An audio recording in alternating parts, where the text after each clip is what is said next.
Assalamualaikum warahmatullahi wabarakatuh.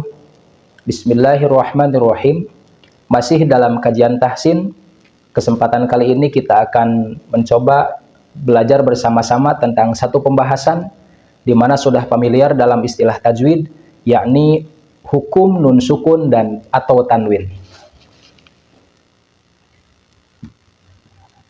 Hukum nun sukun, di mana kaidah nun sukun itu ya sama dengan tanwin, baik tanwin fathah, tanwin kasroh, atau tanwin dhammah. Nah, ada beberapa hukum yang terkaitan dengan nun sukun atau tanwin ini, namun dalam kesempatan kali ini kita akan membahasnya sebahagian-sebahagian supaya pembahasannya tidak terlalu panjang. Nah, apa saja hukum nun sukun dan tanwin tersebut? Pertama adalah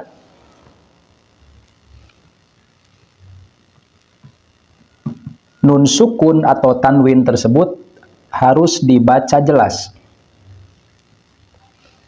Di mana dalam kaidah tajwid ini disebut idhar. Nah, apa saja huruf yang merupakan huruf idhar sehingga ketika kita menemukan nun sukun atau tanwin bertemu dengan huruf tersebut maka harus dibaca jelas. Hanya 6 huruf. Huruf alif atau hamzah, huruf ha, huruf ain, dan huruf ha, huruf ghin, dan huruf kho.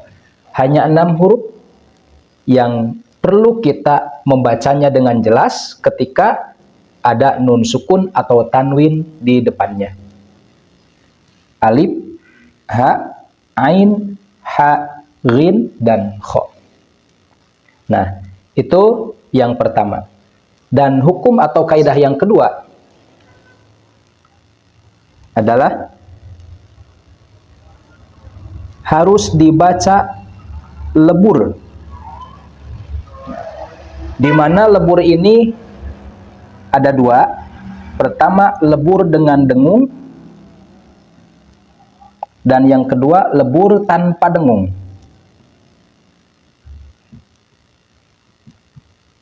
Nah, kalau dalam istilah tajwid, lebur ini adalah hukumnya hukum idgham. Baik dengan dengung disebut idgham bi gunnah, atau dengan tanpa dengung, yaitu idgham bila gunnah. Nah, apa saja huruf-huruf yang mengharuskan nun sukun atau tanwin ini dibaca lebur? Yaitu ketika kita menemukan huruf, kalau dengung adalah di huruf ya, huruf nun, huruf mim, dan huruf waw. Sedangkan yang tanpa dengung adalah 2 huruf saja, yaitu huruf lam dan ro. Nah, ini ketentuan hukum nun sukun atau tanwin sebahagian, yaitu pertama harus dibaca jelas atau idhar, yang kedua harus dibaca lebur atau idgham. Tapi ada ketentuan yang ternyata seolah seperti hukum idgham. Seperti hukum harus dilebur nun sukun tersebut. Harus dilebur karena dia bertemu dengan salah satu huruf yang idgham ini. Tapi ternyata dalam kaidah hukumnya harus dibaca jelas. Yaitu yang disebut dengan idhar wajib. Nah, dalam kalimat apa saja hukum tersebut diberlakukan? Adalah dalam kalimat ketika kita menemukan nun sukun dan bertemu dengan huruf-huruf idgham namun dalam satu lafaz atau dalam satu kalimat, ya. Nah, contohnya ada di kalimat atau kata sinwanun. Ada nun sukun bertemu dengan waw, seolah idgham, harus dengung. Nun sukun bertemu dengan waw. Ada juga qin wanun, Sama ini juga, nun sukun bertemu dengan wawu. Seolah-olah ya harusnya idgham. Atau ada juga yang di kalimat atau di kata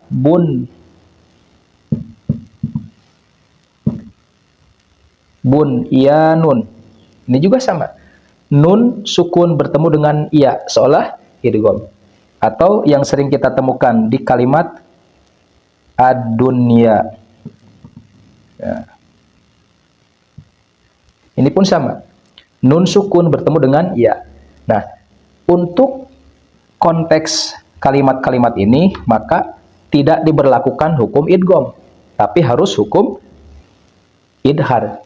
Karena ini adalah kategorinya idhar wajib. Nah, jadi cara membacanya tetap harus jelas. Shin wa nun, qin wa nun, bun ya nun, ad-dunya. Jadi nunnya dibaca jelas. Nah, itu prinsip dibaca jelas adalah nun sukun atau bunyi nun sukun, baik itu dengan tanwin, itu dibaca jelas nun sukunnya. Nah, sementara untuk lebur atau idgham, prinsipnya adalah kita memasukkan suara nun sukun tersebut ke huruf yang selanjutnya. Nah, dengan disertai dengan dengung, yaitu idgham bi gunnah. Ketika kita menemukan huruf ya, nun, mim, waw di depannya, maka nun sukun tersebut masukkan, leburkan ke huruf ini.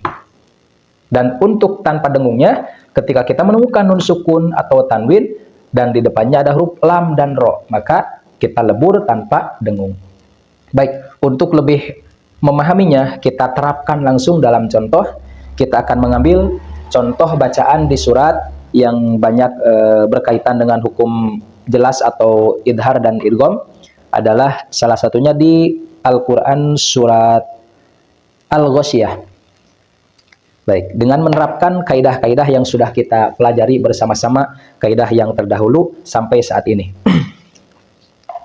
A'udzu billahi minasyaitonir rajim. Bismillahirrahmanirrahim. Hal ataka hadithul ghasyiyah wujuhui. Nah, itu ada tanwin domah menghadapi ya, dan ya-nya tersebut memang biasanya memang dikasih tanda tasdid, sehingga itu tanda tekan dan lebur. Wujuhui yauma dengan dengung. Wujuhui yauma idzin. Nah, idzin ada tanwin kasroh menghadapi huruf kha.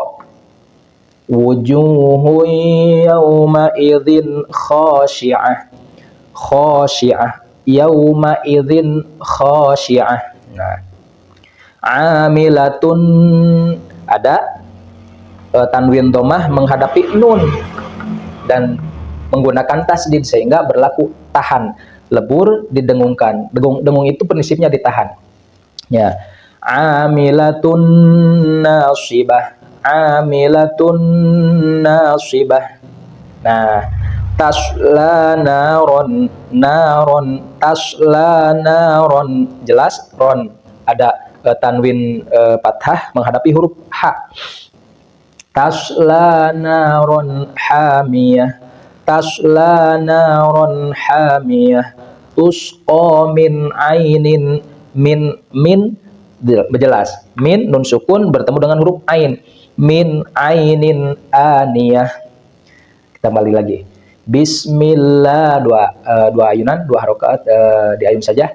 Bismillahirrahmanirrahim. Hal ataka hadithul ghasyiyah wujuhun yawma idzin khashi'ah amilatun nasibah tasla naron hamiyah tusqa min ainin aniyah. Nah, seperti itu. Bagaimana cara membedakan antara dengung dan tanpa dengung? Yang namanya dengung itu adalah ada udara yang masuk ke hidung ketika kita mengucapkan huruf tersebut. Jadi alirkan suara ke hidung, itu tanda dengung. Ya, seperti kita contoh amilatun, itu didengungkan dan ditahan, sehingga kalau kita ketika mengucapkan huruf tersebut hidung kita tutup, maka kita akan agak kesulitan untuk membacanya. amilatun. Nah, jadi kan kesulitan. Amilatun. Nah, jadi nggak bisa. Itu tanda dengung. Kalau tanpa dengung, itu walaupun kita tutup hidung kita, kita masih bisa membacanya dengan baik. Yaitu ketika kita menemukan nun sukun atau tanwin bertemu dengan lam dan ro. Nah, itu prinsip kaidah-kaidah hukum nun sukun dan tanwin. Sebahagian kaidah, insya Allah kaidah yang selanjutnya akan kita bahas bersama-sama dalam kajian yang selanjutnya. Mudah-mudahan diberikan kesehatan dan dapat bertemu kembali. Sekian, terima kasih dan semoga bermanfaat. Wassalamualaikum warahmatullahi wabarakatuh. Ya la la la, ya la la la, ya la la la, ya la la la, ya la